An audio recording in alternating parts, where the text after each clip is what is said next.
sacrificarte, por darte entero por nosotros. Oh Señor, no merecíamos ese tan infinito regalo. Tu misericordia es absoluta, oh Cristo. Te entregaste a la muerte, fuiste sacrificado y tu muerte nos abrió las puertas del cielo. Gracias, Señor, gracias, Dios mío, por tanta infinita bondad. Tú todo lo haces bien y ahora nos dices que eres el pan de vida, que tenemos que comer tu carne y beber tu sangre, que si comemos tu carne y bebemos tu sangre tendremos vida eterna y nos resucitarás en el último día. Oh Señor, gracias por darnos la Eucaristía. Allá en la última cena estabas tú ya sufriendo la traición de tu amigo hasta ese momento, Judas. El diablo había entrado en él, se había convertido en un poseso. Las 30 monedas lo enloquecían. Te entregó al poder religioso y a su vez ellos al poder político. Los reyes de la tierra se unieron para acabar con el Rey de Reyes, el César a través de Pilato, el sumo pontífice, los sacerdotes y los fariseos. Todos se unen para callar la verdad, para matar la verdad y la vida. Ya en tu corazón adolorido experimentas el tremendo sufrimiento de saber que el mundo te está dando la espalda, pero quedan 12, no, quedan 11, poquitos. Muchos se habían ido al oírte decir: esto quien coma mi carne vivirá para siempre. Un grupo de discípulos se fueron escandalizados. ¿Cómo es que vamos a comer la carne de este hombre? No entendieron el mensaje.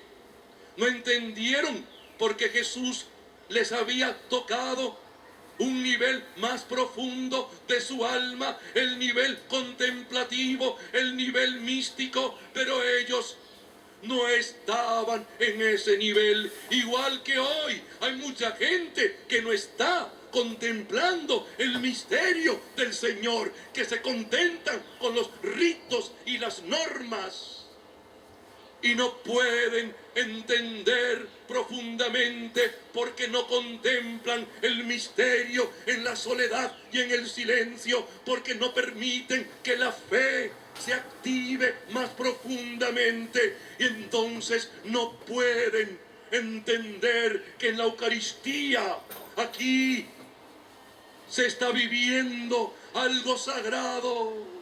El Cristo Santo que murió en la cruz actualiza su misterio, lo hace más presente y en cada Eucaristía el universo entero, el cosmos entero recibe el impacto saludable, precioso, sublime de la presencia misericordiosa del Cristo Jesús, que en la Eucaristía abraza todo lo creado y lo continúa redimiendo. En cada Eucaristía se vive el misterio de la redención de Cristo y Jesús abraza el universo entero, la humanidad entera, los santos, los pecadores, los buenos y los malos son abrazados por Cristo Jesús. Ay, hermano, cómo nos cuesta humanamente, imposible humanamente, entender este misterio, que todo Él su cuerpo, su sangre, su alma, su divinidad. Está contenido, el que no cabe en el universo entero, está contenido en una pequeña hostia. ¿Cómo es posible, Señor? Porque tanto nos ama. Dios nos ama con amor absoluto. Él no puede amar a medias. Y como ama con amor absoluto, solamente aquellos que hayan experimentado un poquito de ese amor podrán entender la paternidad misericordiosa de Dios. El amor de Dios es un amor que sobrepasa cualquier más lúcida imaginación. Diríamos que Dios está loco de amor por ti. No solamente el Padre entregó al Hijo a la muerte por ti,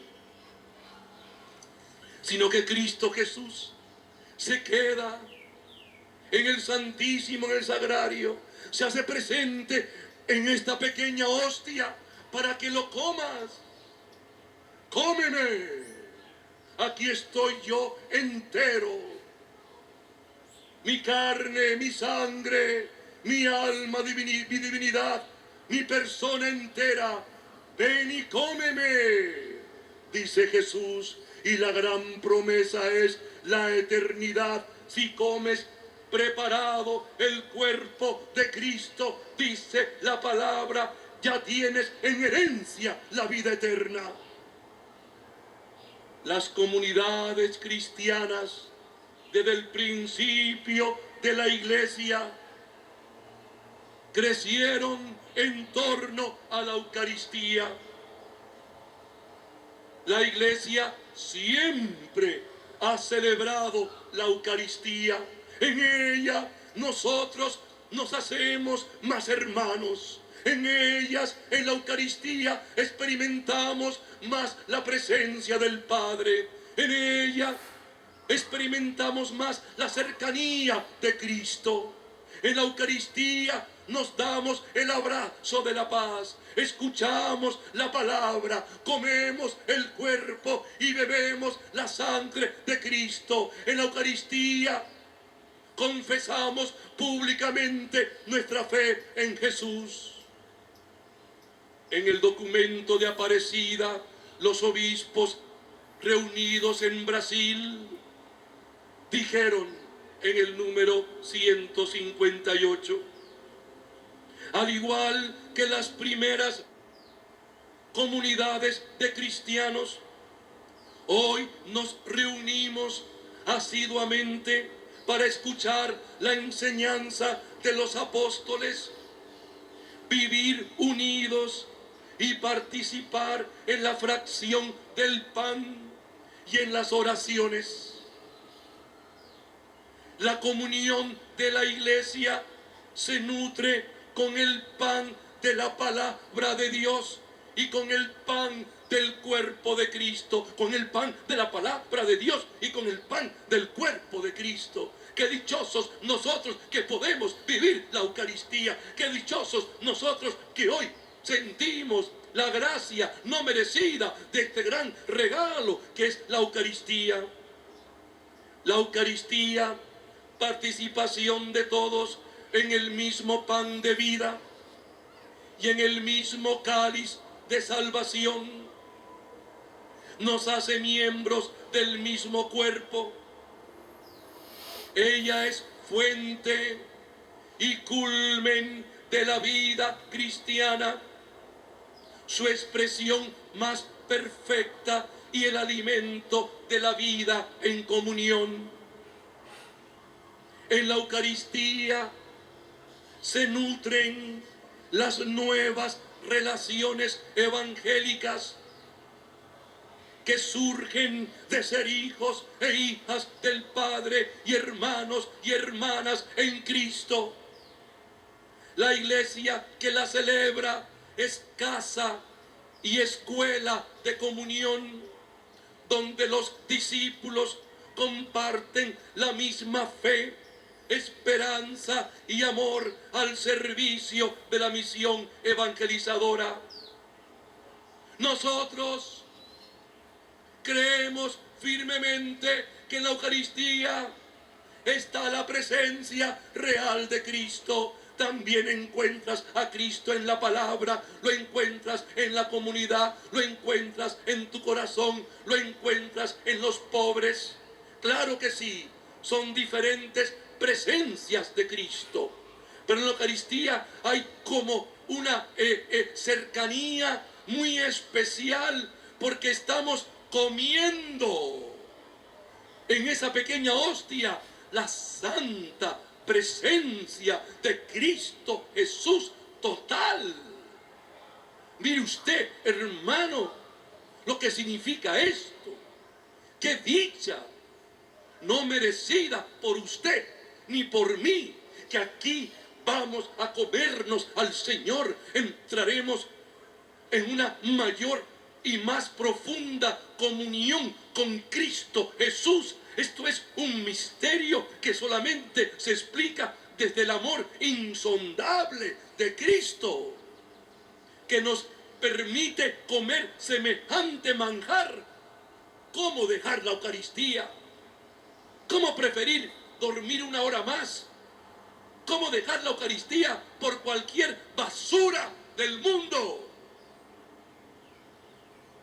Jesús el Señor nos dice en su palabra, recordemos el texto proclamado que está en Juan capítulo 6 del versículo 51 en adelante. Yo les aseguro, si no comen la carne del Hijo del Hombre y no beben su sangre, no tendrán vida en ustedes, no tendrán vida en ustedes.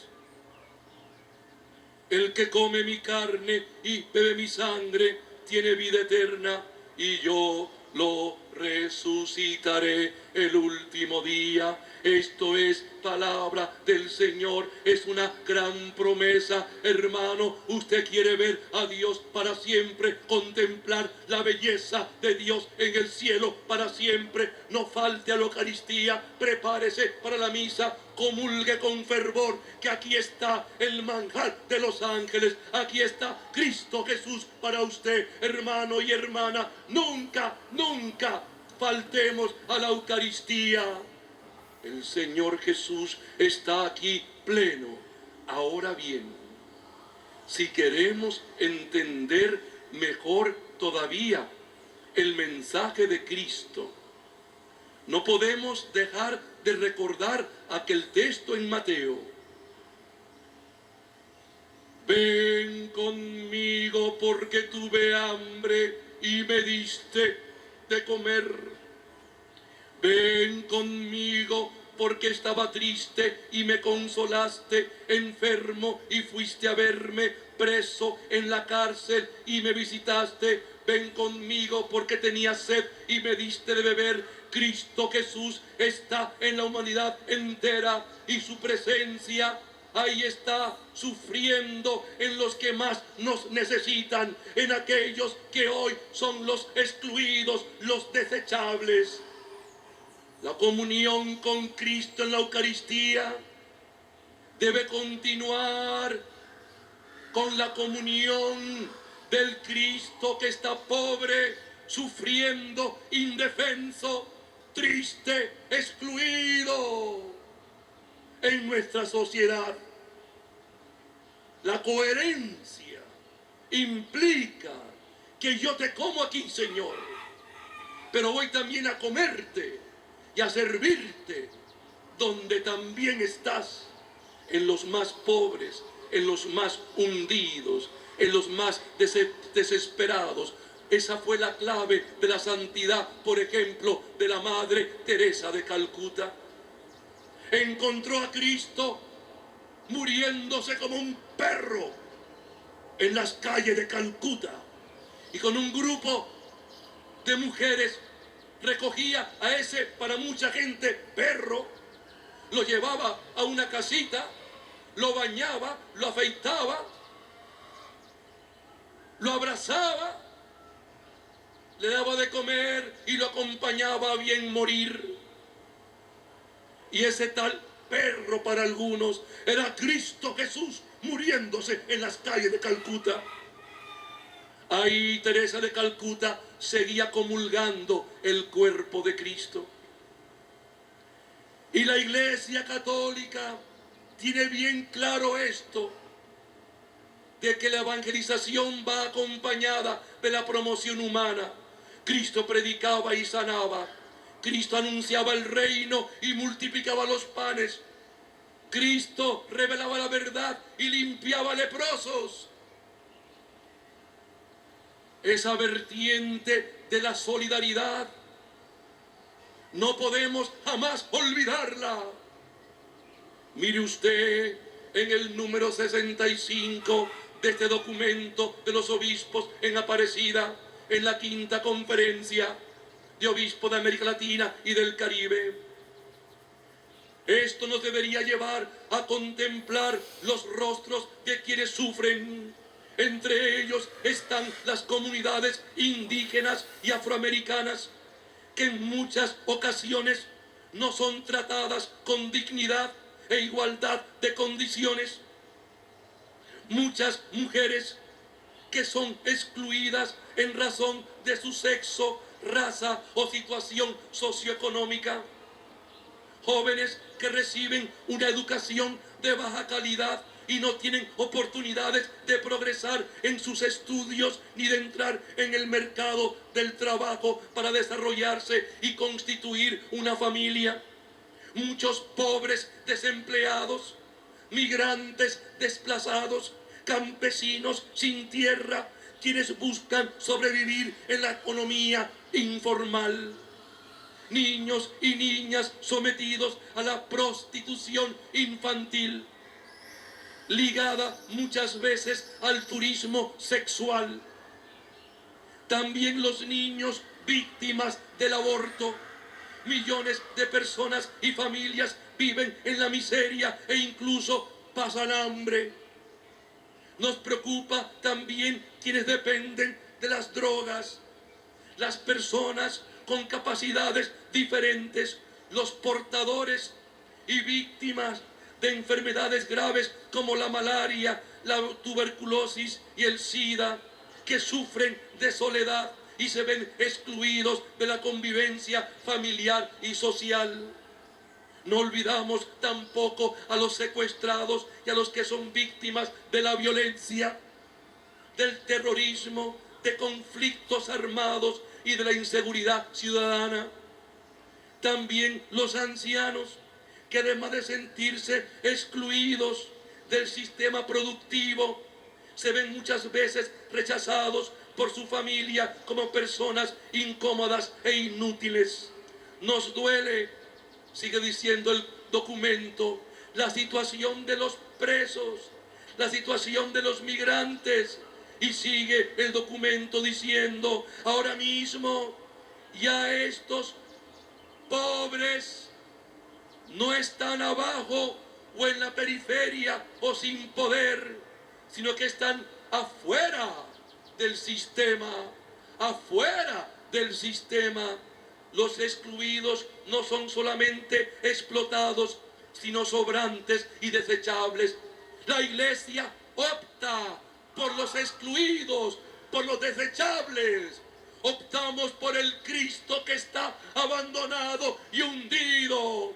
Y comulgamos a Cristo en la Eucaristía, pero también comulgamos a Cristo Jesús yaciente, hundido, abandonado, en los enfermos del SIDA, en los niños de la calle, en los que son rebotados de Estados Unidos y que vienen cabizbajos, derrotados.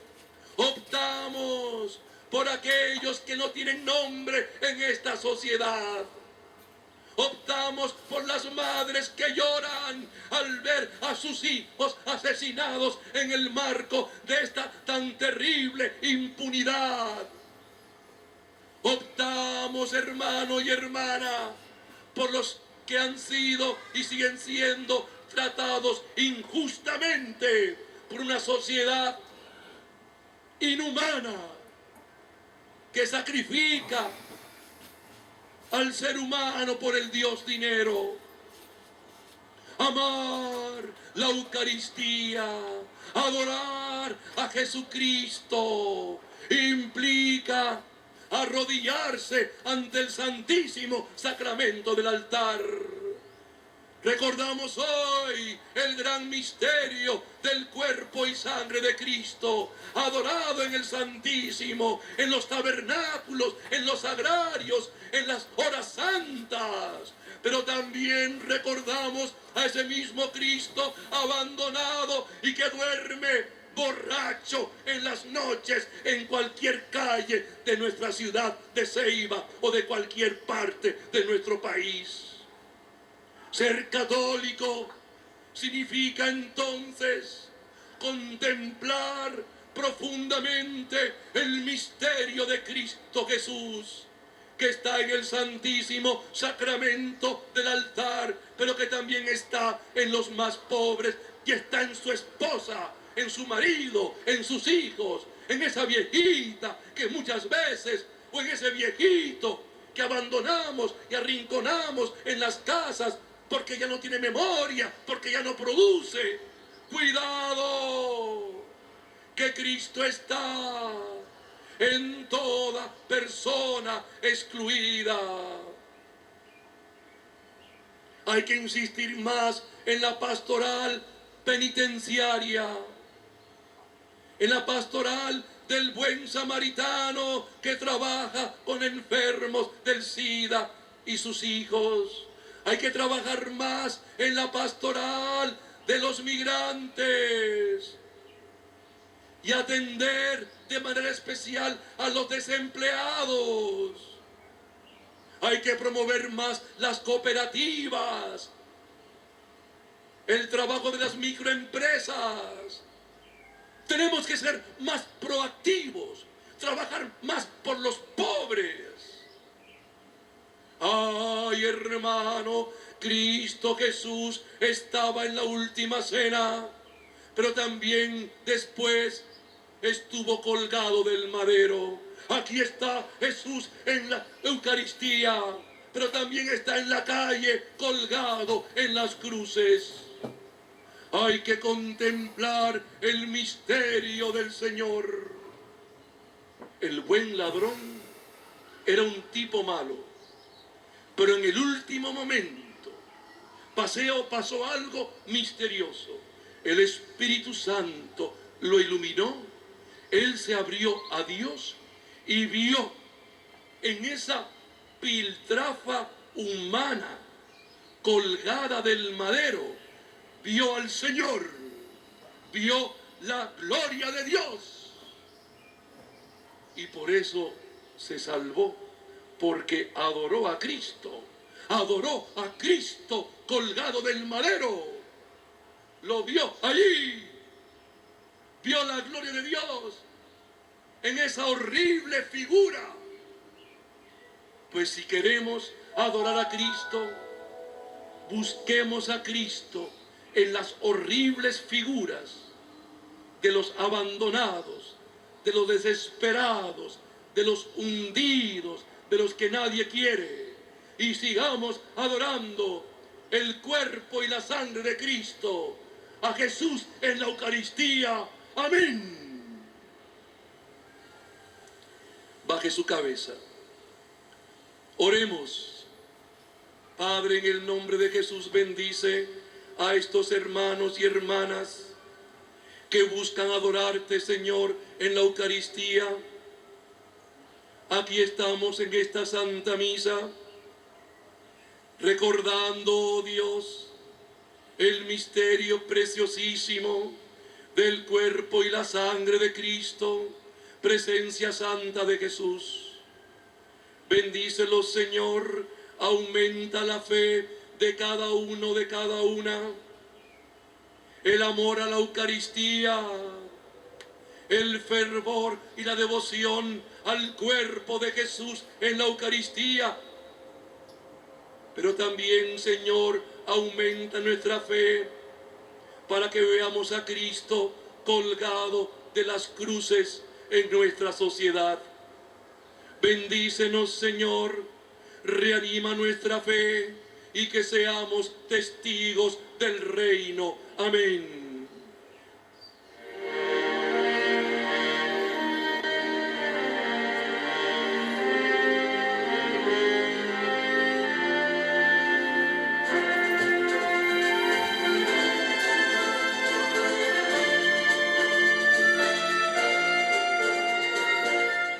Hemos presentado un mensaje al corazón por Monseñor Rómulo Emiliani.